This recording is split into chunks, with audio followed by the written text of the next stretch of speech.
so it's not for kids.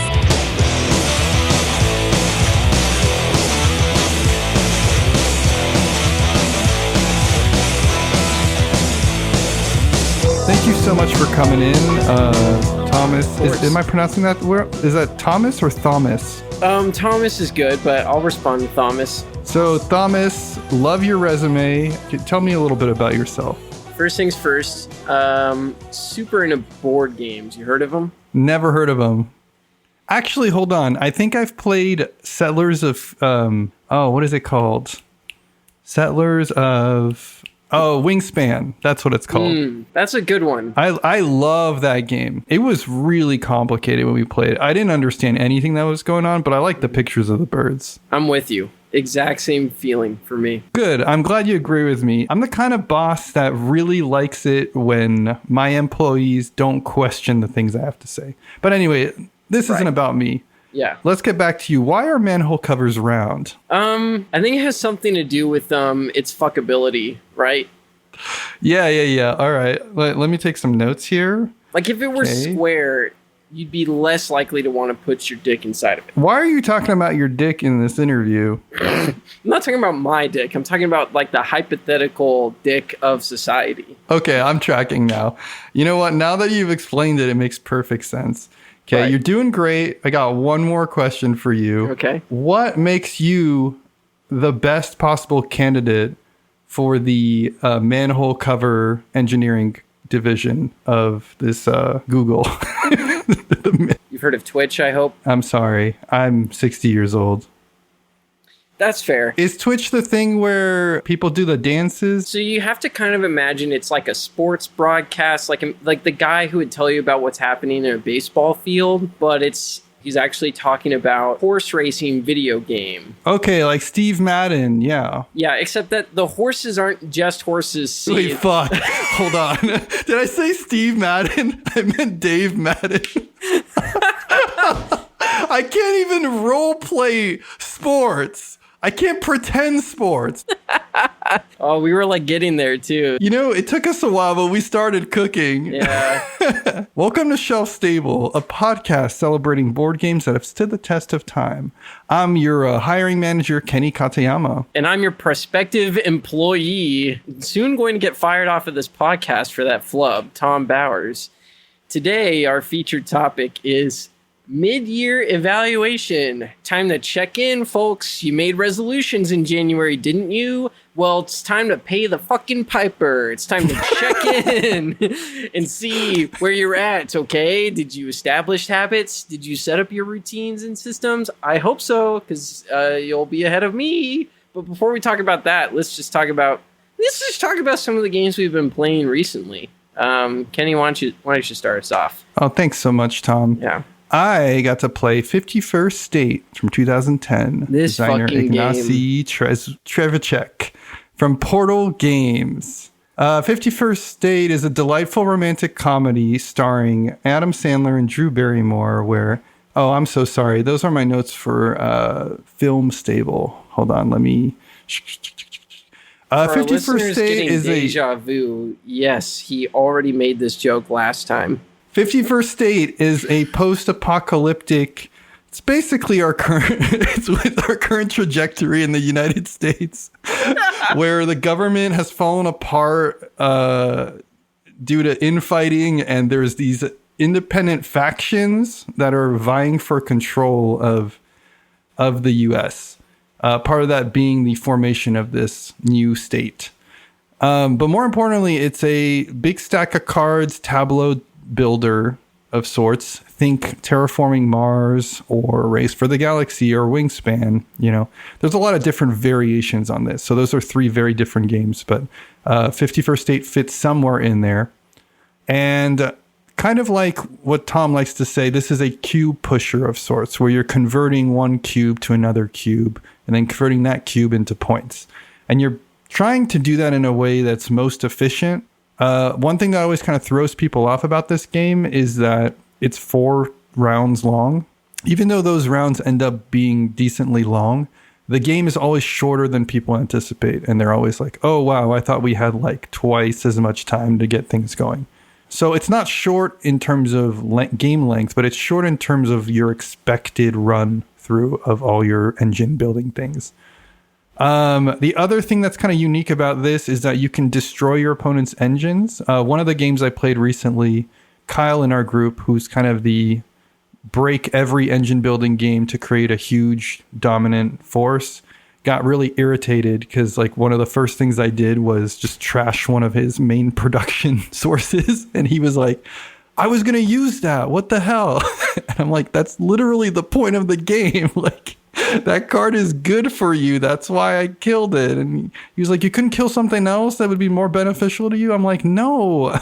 Like, if you're going to put something juicy out there, people are going to get rid of it because otherwise you take the game, you steamroll the game.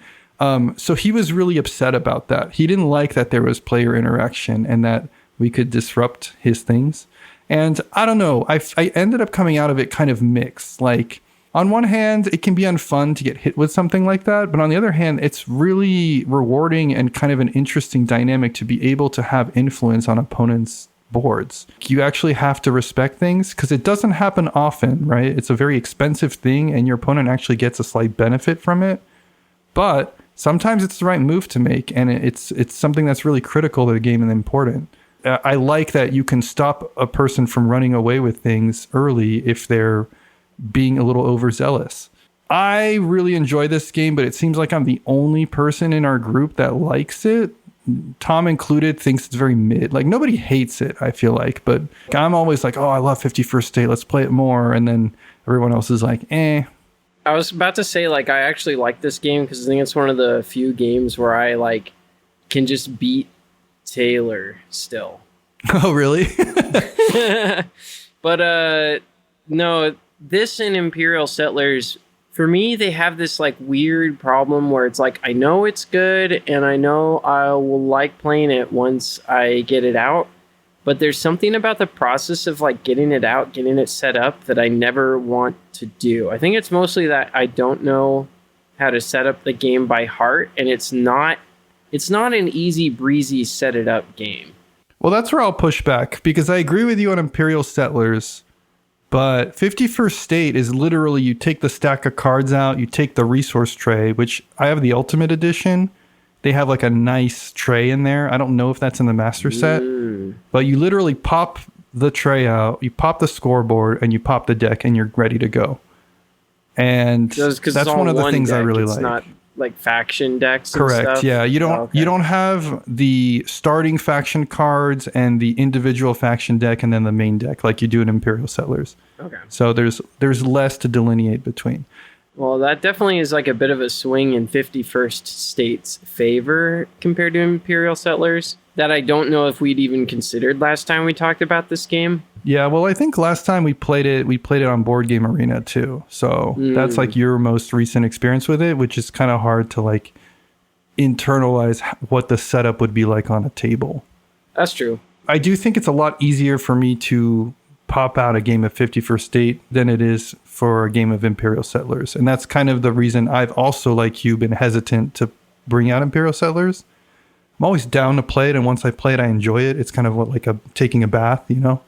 It feels more mid than it actually plays, or something like that. You know how, like, when you're at a party and it feels like it went by in, like, the blink of an eye, then you, like, think back on it later and you're like, man, all of that happened in one night? That's crazy, you know? And it's, like, the inverse of that with Imperial Settlers, where, like, you play the game and it, like, it doesn't drag out, but it's just, like, you know, it feels like, you know, you accomplished something happened in this. But then whenever you think back on the game, you're just like, yeah, it's like a whatever. I think 51st State has more of a learning curve too, which is a pro and a con, right? But yeah, I digress. It's definitely a game I enjoy. I've been playing a ton of it solo too, just trying all the expansions. I recently posted a blog post on the Patreon. If you're interested in reading my thoughts on each of the expansions and, you know, what is worth getting and what isn't. A lot of it is from a perspective of a solo player, but some are better than others. That is 51st State, 2010. All right. Well, not that long ago, I played Gizmos from 2018. It's designed by one of your favorites, Phil Walker Harding, and published by Cool Mini or Not.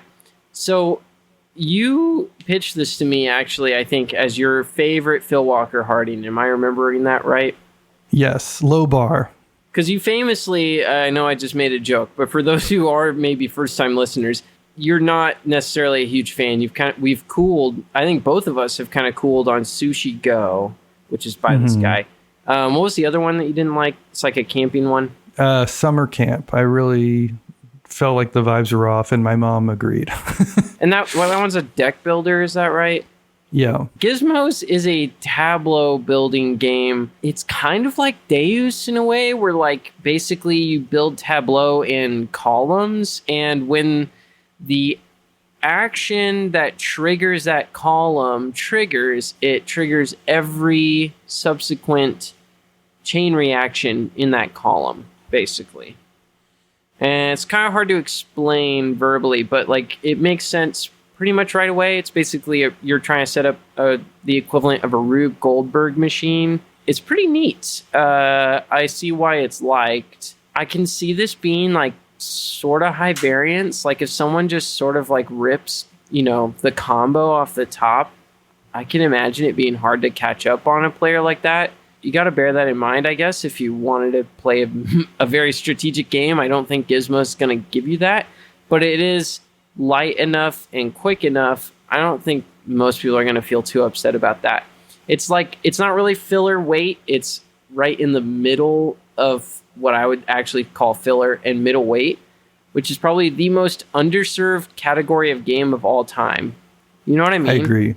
Yeah. It's like people want to play like a 1.5 hour game, or they want to play a 10-minute game, and it's like ripped to like the 30 to 45 minute games, but Gizmos is like right in that camp, more or less. Or if it takes a little longer than that, it's only because your players cannot make a fucking decision.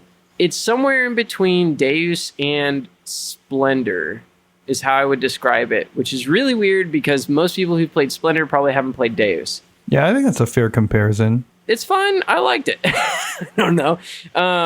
Given the pedigree and, kind of my lack of excitement for the designer, I came into Gizmos kind of like, okay, well, I kind of know what this is going to be. And in some ways that was true, but also I think it fulfilled on what Phil Walker Harding tries to do with a lot of his games in a way that felt a lot more fulfilling. In my mind, what he tries to do is he creates a very distilled version of existing mechanisms or existing games in a way that is supposed to be fun for the family and fun for the gamer. I think that's the total pitch. And while I feel like other people feel that way about a lot of his games, I don't generally feel that way, but I did feel that way about Gizmos. I could see this being a game that I could teach to non-gamers and them having a good time and understanding it while I'm also enjoying myself playing it. I also just really like the marbles. I don't know, like I'm really not a tactile person too, but I think it works in this case, and it really aims to sell the theme to a certain extent, which is weird talking about a game that's like nearly themeless.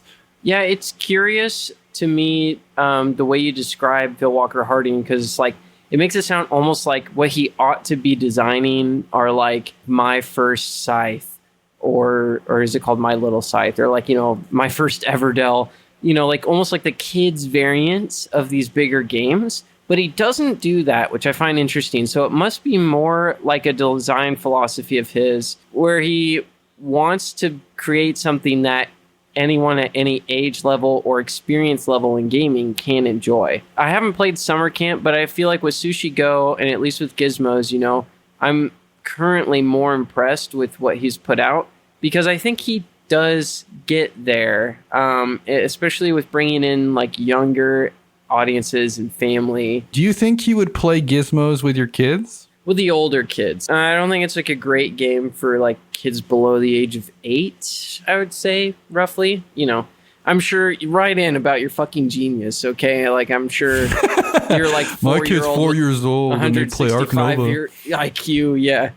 I'm sure they can handle it. I have no doubts about that, I mean, honestly, I would be willing to try and get younger kids to play this, because it has that toy factor, actually, of the little marbles. Yeah, it doesn't have a lot of text to it. You could evolve someone through Gizmos. Gizmos is the starter Pokemon of fucking tableau builders, and I think it's a solid place for it to be. Those Gizmos from 2018. So we're going to continue the cards building tableaus theme for this episode. We're also going to continue with the sub-theme of you bringing up games that we kind of don't shut up about.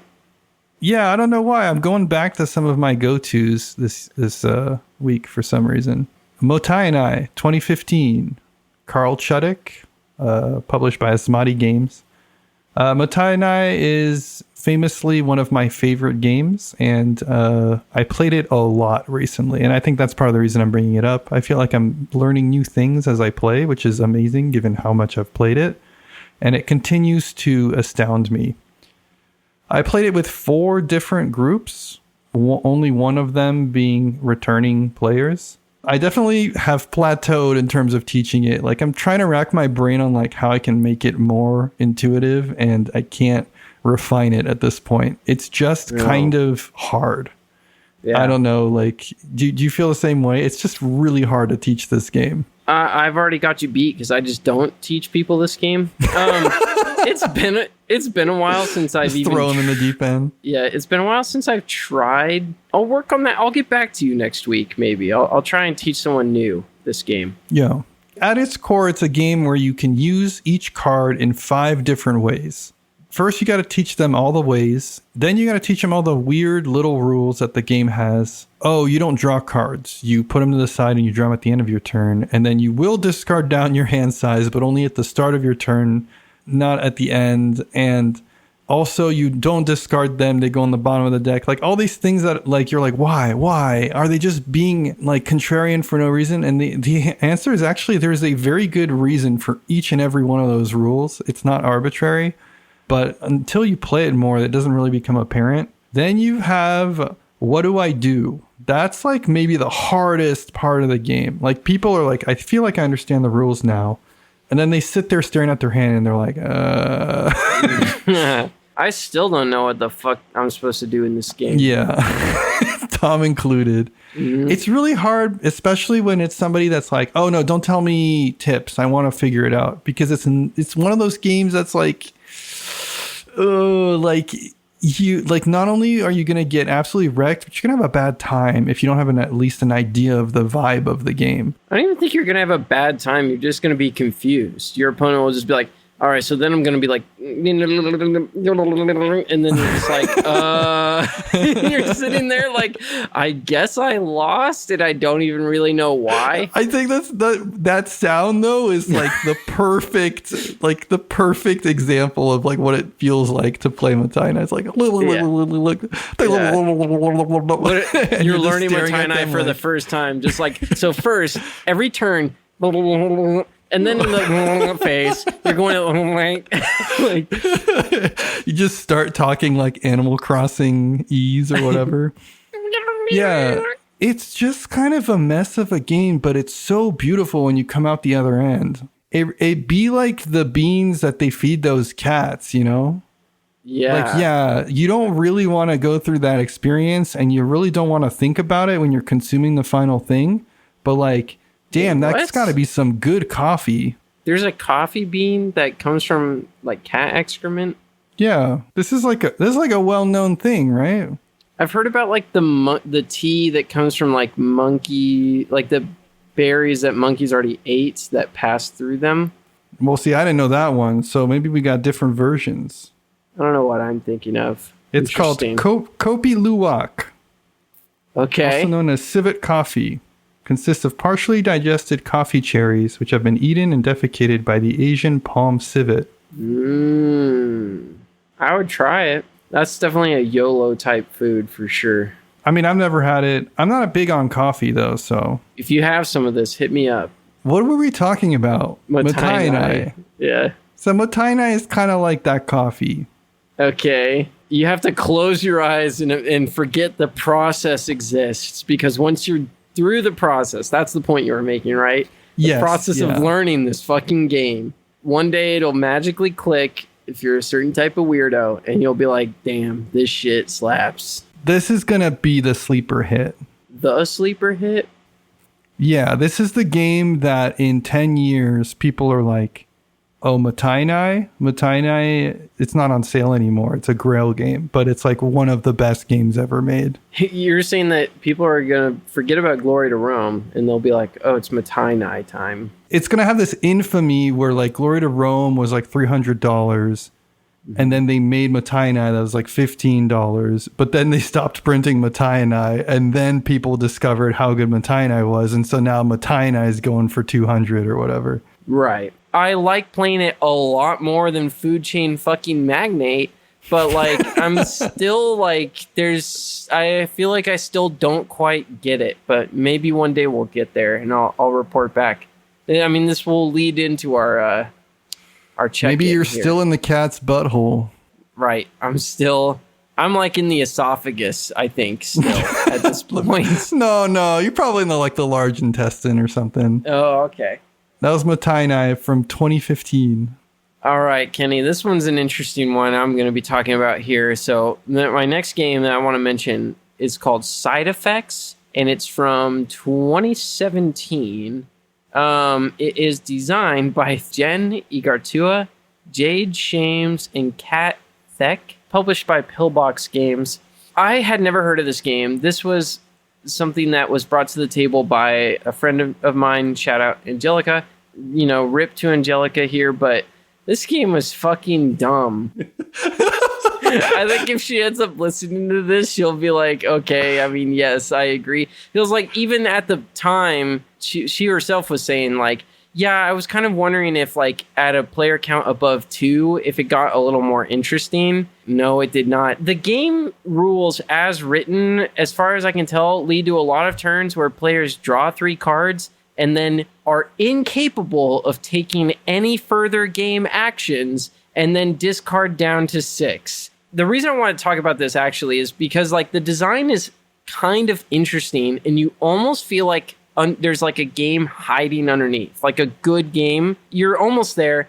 Everyone starts off with like 4 maladies and it'll be like tremors, depression, and 2 other things. I don't know, whatever, stuff like that.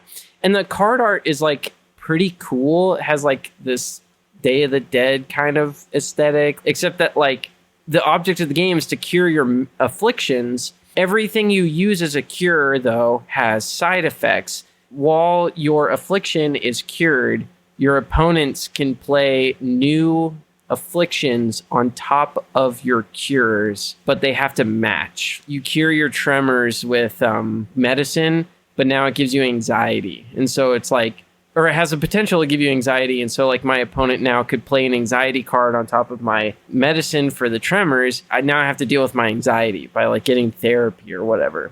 That's literally it. It's like this rock, paper, scissors thing. And that's mainly the main issue is that like the cards have no secondary utility and there's no built-in mechanism by which players can like reshape their hand or like try and mitigate their afflictions. We just ended up like treating each other's afflictions because we stopped giving a shit, and we checked the rule book and it said like, this is how these are the game rules, but feel free to do whatever the fuck you want. House rules are epic. Always a good sign. Yeah, exactly. I was like, they were confident in their design when they just tell you at the back of the rules, like, do whatever the fuck you want. We don't care. They even like mentioned like money on free parking, which I thought was pretty good. I overheard you say at one point, like, oh no, I'm suicidal now. And that, like, I was like, yeah. I'm glad I'm not playing this game right now because I can only imagine it doesn't handle its subject matter in a way that's appropriate. So it's funny you say that because I actually felt like, no, the vibes are actually kind of on point for that. Like, I could see most of the friends that I have that, like, deal with mental disorders and stuff like that. I don't think they would be upset with the presentation and aesthetic of this game. Are you or sure? Even what it's going for. Because there's like how the game treats it and what the vibe treats it like. If it's a take that game, there's a certain level of haha and hey that goes with it, and that doesn't mix well with depression and anxiety. That's making light of something that's very serious and important to a lot of folks. So even if the way you treat anxiety or whatever effect anxiety has on your board state is like pretty thematic,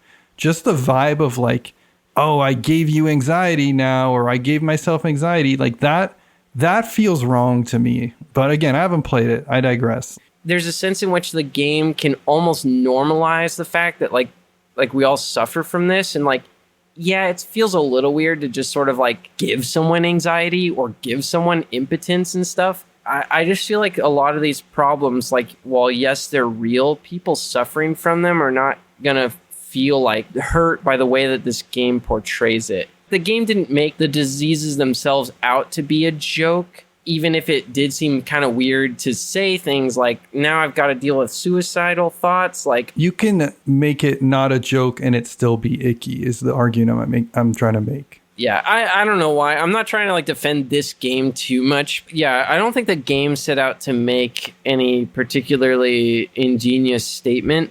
The thing that emerged for us as we were playing the game was like, fuck this. I can't take a game action unless I just cure Nick's problems. So we just started curing each other's problems. Well, I think that speaks to your group, even right? if that's unintentional, that's fucking great, I guess, that's what ended up happening. What if like someone chose the theme because like they're like, oh, I suffer from like, tremors, anxiety, depression or whatever. And like, I'll use one medicine to treat one. Then I always have something else. And like, that's what brought the inspiration. Does that improve that? If this is the game that came out of it, I think they failed because it's not talking about their material in a way that's effective. If anything, they're being reductive about their own experience by like using it as a like slapped on theme, like a skin for their game.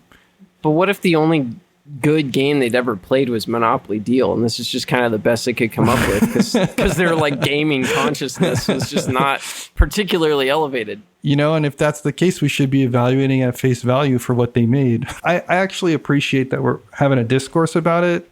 Mm-hmm. I don't want people to think that we're always just like, yeah, like we agree on things. Like, I think it's we're coming to some really constructive talking points here by going back and forth about things. I don't disagree with you whole cloth. Like, I think that the game probably could have sought out a theme with like less to worry about in terms of how it's going to, sound over the table and how it's going to affect people who struggle with these things for real. I don't know. I guess like it didn't give me the vibes of some other game by like the Oatmeal or like Munchkin or anything. Like, it didn't feel to me like it was playing with these issues in a fully denigrated way. I hope I'm using that word right. Where it just like, the vibe was not like, we don't give a fuck if this is real for you. Like, we are just having a laugh, bruv. It didn't come off that way. It felt more with you than that. Like, if you deal with depression, if you deal with anxiety, you're playing this game, it's like sharing your vibes.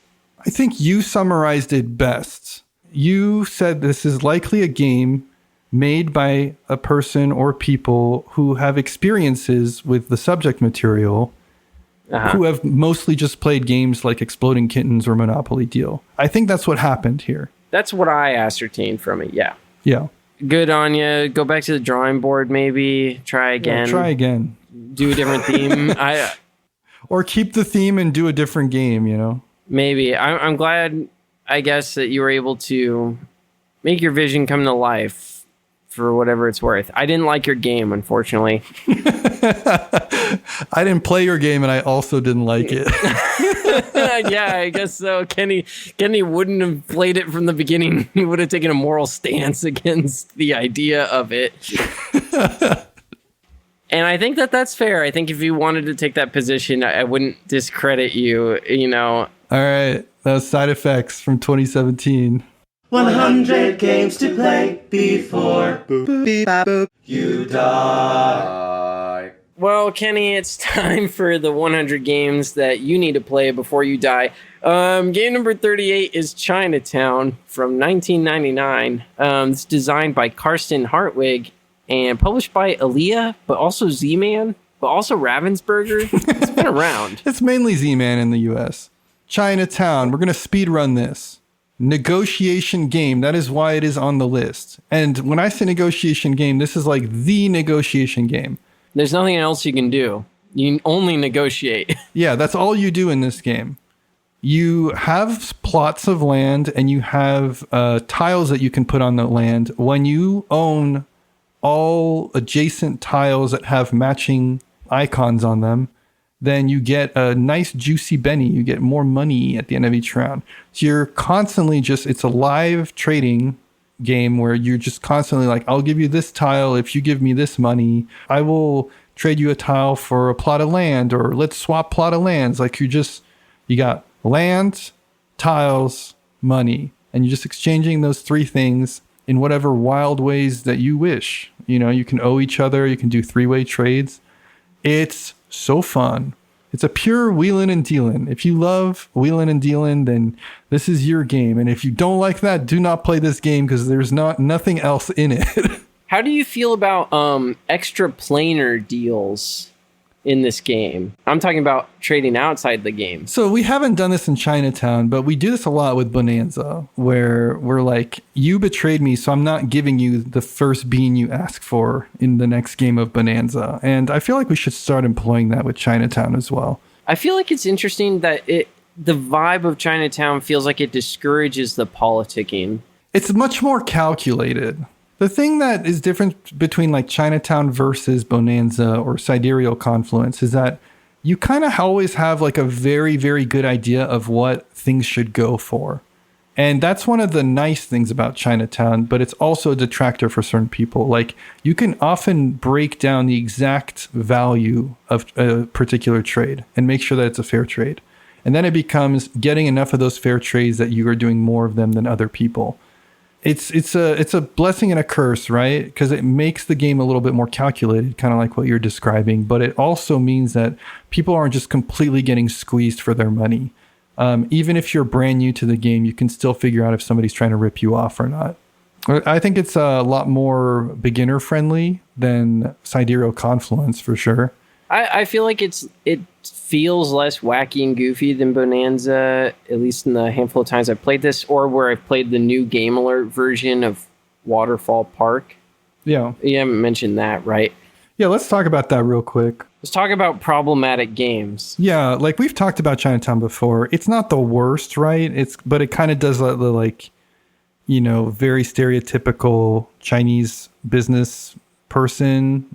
It's not great, but I'm also like, it's not the worst. I definitely prefer Waterfall Park, not just for theme, but also I think Waterfall Park is a much more forgiving game. I know a lot of people bounced off of Waterfall Park for that same reason. They're like, oh, you know, you can have pretty much anything connect anywhere. But I kind of like that. It's just a much more approachable game for new players. And it also has like better components. There's nothing that drives me more nuts than the fact that you mark your plots in Chinatown with these opaque discs. That means you can't see the number underneath the disc. And like, oh yeah, Kenny, you can see the borders. It's fine. It's like, yeah, sure. But like, it's an extra thing that you have to do instead of just immediately seeing what's there. And Waterfall Park doesn't have that problem. So I think Waterfall Park fixes some of the component issues, which is like a nice extra, a cherry on top to fixing the primary issue, which is the sort of problematic theme. Yeah. So Chinatown, great game, severely out of print, but you can get Waterfall Park. And again, this is a hot take that Tom and I have, but we prefer Waterfall Park to Chinatown. The only reason it's not the one on the list is because it has not stood the test of time yet, despite being basically the same game. Right. That was Chinatown from 1999. Kenny, well, time to fucking stop bullshitting about problematic old-ass games that no one gives a shit about. No one cares, okay? Because the real thing that they come to listen to on our podcast, the stuff that they actually tune in week after week, is the real meat and potatoes on our podcast, and that's the main topic of every episode. And this week's main topic is a mid-year evaluation. We are taking a look back at the last 6 months and how far we've come, what we have left to do, and whether or not I've actually managed to get in at least 50 games of Brass Birmingham or Lancashire. And you know that that's happened. But anyway, let's just get into it. Well, we could start with resolutions because that's what we talked about first, right? All right. How are your resolutions going? It's funny. I was like starting off the year pretty strong on like hitting 100 sessions of all the games that we talked about, but I am way behind pretty much all of them. Yeah. So to remind people, you made a 5x5 bingo card of resolution bingo. And the idea was you need to get a bingo before the end of the year. There's all kinds of things on there. But the board game related ones is you had in the corners 100 plays of 4 different games. Yes. So you had an epiphany. Maybe 400 total plays of games is a little bit unrealistic. Yeah, maybe. I think if I wanted to call an audible, you start off strong, start off ambitious, goal-oriented, and then you realize I did not set up habits to actually accomplish these goals. A goal is a wish the heart makes. I think a more realistic possibility is 25 plays of each of the 4 games. And I think that's reasonable. Stick with the 4 games I picked in that scenario. You got Mottainai, you got Sky Team, you've got Love Letter, and you've got Brass. Either version, yep. Mottainai, Sky Team, Love Letter, 25 plays, totally doable. Brass, like what are you even at right now? I think originally what I'd said was I needed to hit my 100th play of those games. But if I'm changing it to 25, then I think it's just going to be 25 this year for each one. Why are you making it harder on yourself? I'm not, though.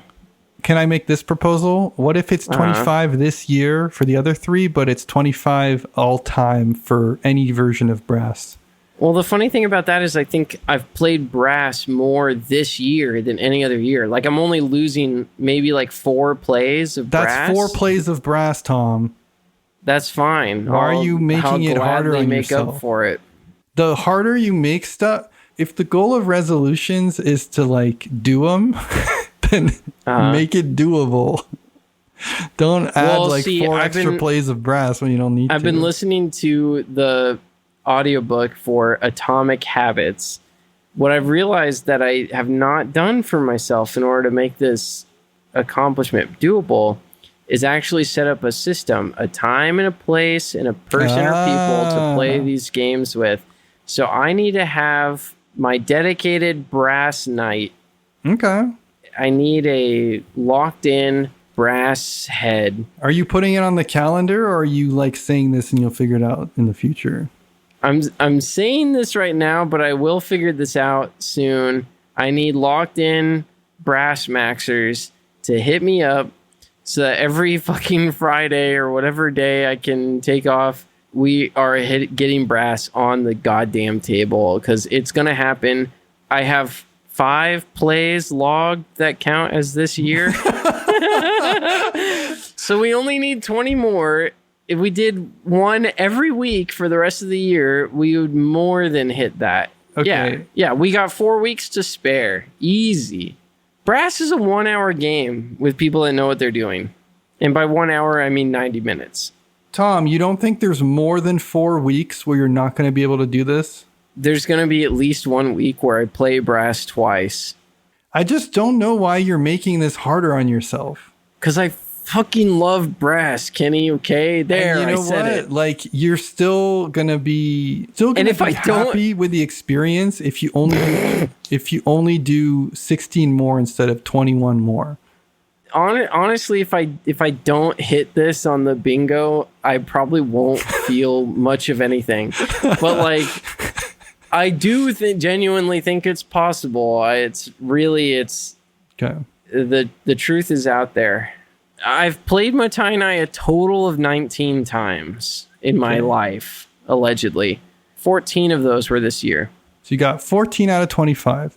So the biggest problem with play every currently owned game once is I did not take like a snapshot of my collection in January. But you've played everything you've bought, right? Yes. Okay, so you just got to play your whole collection. Mostly the main issue with that is Panamax, because I tried reading the rule book again and I was like, oh my God. Well, then you just sell it, right? Nah, we charge through, double down, baby. If you've never played it and you dread playing it, then you should get rid of it. No, I have played Panamax and I remember liking it, but then reading the rules, I was like, oh my God. Like, I don't know why. Would it be beneficial if I read the rules and taught it? Yeah, actually, yeah. Okay. Well, you bring it next time and we'll learn it together. Or I'll learn it and then we'll play it together. Sky Team? I think we're like at 20-something plays of Sky Team. Okay, so it's definitely doable. All right, make a bingo card. Congratulations. This is the first one you've completed, Tom. Yes! We're pretty much already there. The free spot on the bingo card is the first one you have filled in. Woo! Create either a board or video game. I have an idea that can be made with a single deck of cards. Okay, there you go. And it's like a party game. All right. I think I might show it off on Friday. I kind of have this cooking already. 100% complete Balatro. Congrats, Tom. Your only other completed item on the list. Yeah. Hey, this is your opportunity to brag to all of our listeners about how much Balatro you've played. That's right, ladies and gentlemen, and everyone in between. I have completionist plus achievement on my Steam account. You can confirm. That's insane. I know one of our friends is like really stuck on how I even managed to do that, like physically. And I just keep telling him, like, you play a lot of Balatro. I played 430 hours of Balatro. I love how many like really important things you have on here, and like the only things that you've done are making a bingo card and completing Balatro. It's like so relatable though. It's such a vibe. This is why you need to have fun with your resolutions, at least a little bit, right? Because at least you got those ones done. Yeah. You got the fun ones done. To be fair, at least like 6 of these, I think, are like locked in. They just are like down the road, right? Yeah. All right. Yeah. Run a 5K. Done. Oh, you did another one then. Congrats. Yeah, 33 minutes, 38 seconds for those who care. Oh, I didn't know you had done that. Well done. Thanks. And then how many plays of Love Letter? That one's weird because I haven't actually gone through and like added up every version of Love Letter that I've fucking logged, because there's like 1,200,000 versions, and I used to own the Batman and the Adventure Time version. Mm-hmm. So I haven't added them all up, but that might already be done if we were just counting 25 within the last year. Yeah, I'm just going to check it off. I assume you have that done. Your most likely plans of attack are play 25 games of Brass, drywall the shed, and read 5 nonfiction books. Or watch every David Lynch, play 25 games of Sky Team, and save 20K. That seems like the most easy one. Yeah, I think the right-hand column or the bottom row, one of those two is like sort of inevitable, I hope. Yeah. Especially that right-hand column.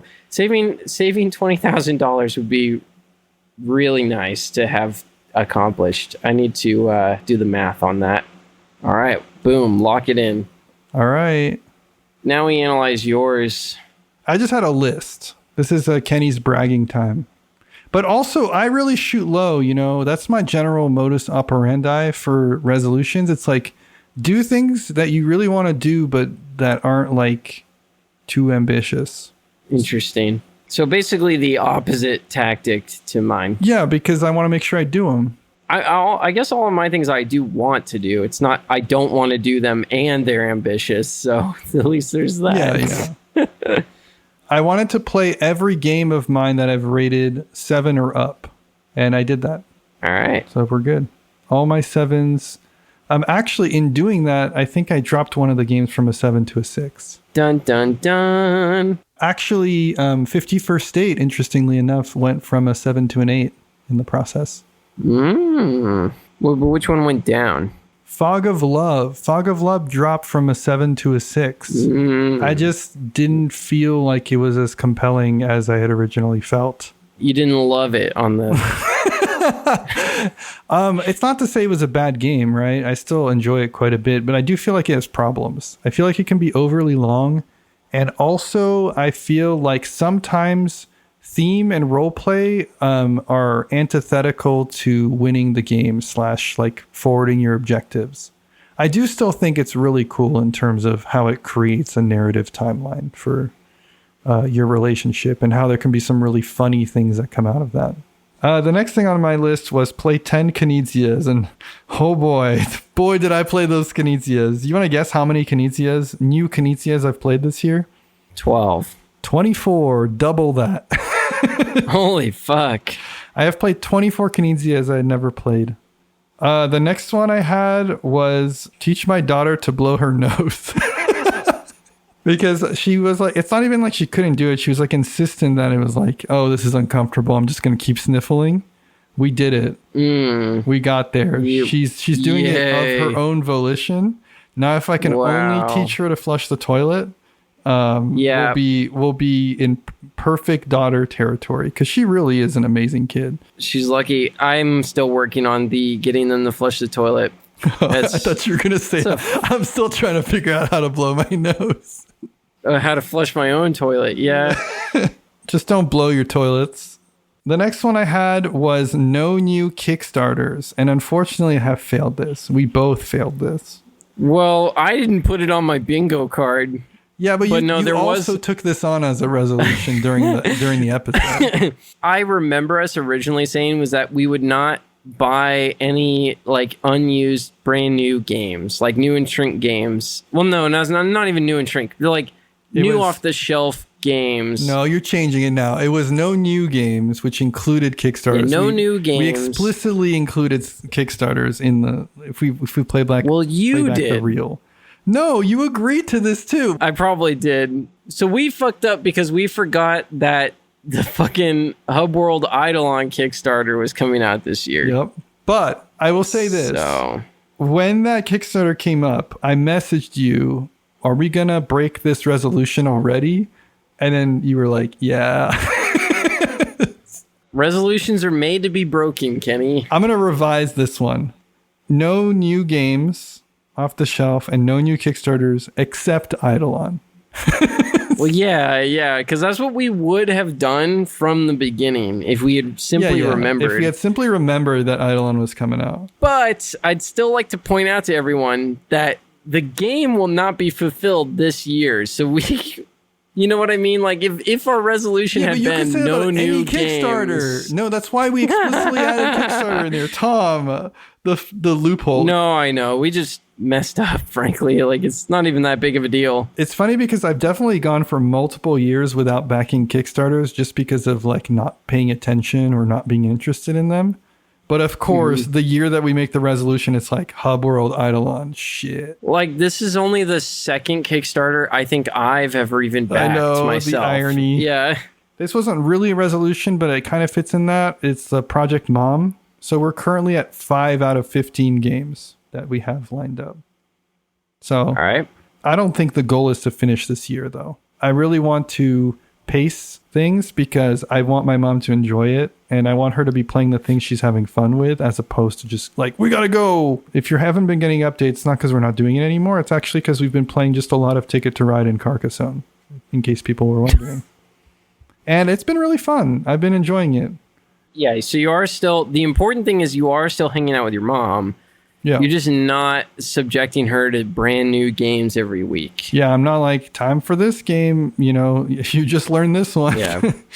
Which I'm sure she appreciates, even if our listeners are, gnashing their teeth at your inability to create new content for this subsection we have going on. Get better sleep. And this one's... Shit. I would say this one is not going too well. I've set an alarm that goes off at 11 every night, and all it serves to do is wake up my significant other while I continue to not go to sleep. So I feel really bad. I really got to do this one. I blame y'all. I blame you, the audience, and I blame you, the game crew. Why is this my fault? You're the one that like is always suggesting, "Oh, let's just quick game of T&E, guys." Like, you know what I mean? Like, I feel like this is so your fault in a way, and it's like my FOMO. But you're all that even enablers. like makes me do it. Okay, we both could hold ourselves accountable, especially Friday nights. It's not my fault for saying quick game of T&E at 1 a.m. It's your fault for saying yes. Yeah, right. That's true. You got a point. I'm an addict, okay? You gotta be like, nah, you should be responsible, my dude. Like, oh, okay. Then we got Taylor coming in, and Taylor's like, yeah. Like when I'm like, I should go to bed. Right. She's like, or you could play a game of T&E, and then plants that in my mind. No, it only takes like 90 minutes, you know? Like, it's not unreasonable. I'm with you on this one. I don't know how we haven't like already colluded to like make this dream. See what I did there? Yeah, a reality. That was good. Let's do it. I think this is totally doable. We should probably start by not recording at 9 at night then, I guess. Good call. I need to finish mastering my mashup album. I think I will definitely finish that. Hell yeah. I can't wait for that to drop. Yeah. All right, that's it. That's what I got.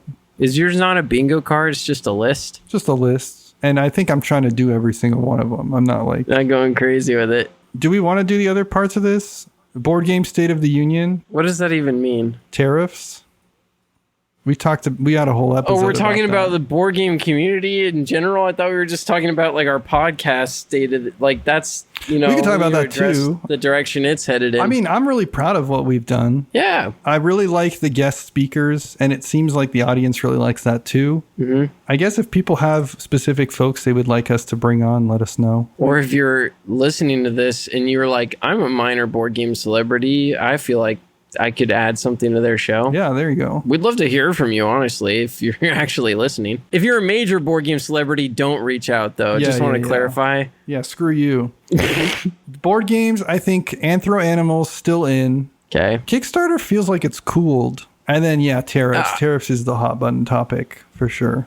I'm really getting tired of trick takers. I was going to say that pretty much. I don't know what it is about it, but I've kind of burnt out on trick takers. I don't remember if it was last episode or... No, we did. We touched on this with the Brewster Rooster. And we said about it, like, oh, you know, some trick takers are just... They're adding everything plus the kitchen sink, and it detracts from the agency of trick taking.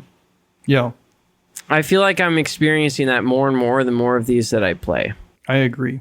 Is there anything you want to change about the show? I feel like I'd love to find like another segment. Yeah. Like not that we necessarily do every week, but I feel like once we finish the 100 games, we don't currently have like a segment. Okay. I need to do more personal bonus content to feed our loyal patrons. Yeah. Thank you so much for supporting us on Patreon, by the way. Yeah, I guess that's another thing that happened, right? We opened the Patreon per request from folks, and we definitely ended up getting more support than we anticipated. So thank you so much. Absolutely. I think we can say that we are technically in the black. I don't know if we want to go public with that fact. And people are like, oh, they're making money on this? Time to rescind my support by like an extremely small amount. Yeah, because for full transparency, we pay for the podcasting service and we pay for the editing software. Those are our main costs, and we now make a significantly small amount more than those costs. So significantly small. I like the way you phrase that. Yeah. It's like we're not quitting our day jobs, not even close. But we're definitely a break-even podcast, and that is kind of meaningful to me. I think that makes me feel like we've really hit on something here, and I think it's awesome. I know I shouldn't measure our worth by financial success, and we're not even really there, right? But it's like it's cool to think that like we have enough people out there that think we're providing them something that is worth that extra bit. Like, the desire has never been for this to be successful. I think it's always been just for Tom and I to have fun. And it's just been very, very heartwarming and kind of uplifting to a certain extent of like the continued metrics of success kind of showing themselves, whether it be audience engagement or just, folks backing the Patreon, or even our friends just being like, oh yeah, I listen every week because it's so fun. Like it's not because I feel obligated to do so. It's not like I'm going to your recital or something. They just listen because they enjoy hearing us. And like, I don't know, there's something really reaffirming about that. You and I have always kind of done this, Tom. Of course, we think it's great because we're like narcissists or whatever, but right. It just feels reassuring. Narcissistic enough to start a podcast, that's for sure. It's reassuring that people get something out of it. And I guess just like, thank you for enjoying it and for sharing that enjoyment with us so that we know that it's out there. Yeah, that's really what we're getting at. We love our community. We love the people that have managed to join us on Discord, that have replied to our mega thread on Board Game Geek. I mean, you guys are the real ones. We appreciate you every week coming back to us. It's been awesome. Yeah. Let me close this segment with a circle back here. We're the Mottainai of board game podcasts. Oh no. Okay. We don't have a huge following, right? We didn't blow up like My Little Pony. But the people who listen to us are like really, really into what we're doing. And they're like, just wait and see. Like, they're going to be big in 10 years. Your investments are going to pay out huge. Yeah. Just hodl. Yeah, buy now. Trust. Buy stock and shelf stable. You know what? I think on that note, we're going to head out. Thanks so much, everybody, again, for listening. You're the best. We love you. We love you. What's the thing that Fantano does? Yeah. We love you. You're the best. You're the best. Hit the subscribe, whatever. Fuck, I don't know. Thanks so much for listening. Thank you especially Michael, Tyler, Devon, and Josh, the Boise RainBeaus, for your sweet segue music. And thank you to Bonehouse for letting us use your song Raw as our opening theme. If you're loving the cast, share it with a friend, or on Reddit, or on BGG. You can also reach out to us directly at shelfstablecast@gmail.com. All of this and more will be available in the show notes. Tom, next week, what are you feeling? Next week, let's talk about the best games you can play with nothing but a deck of poker cards. Thanks. Bye. See you then.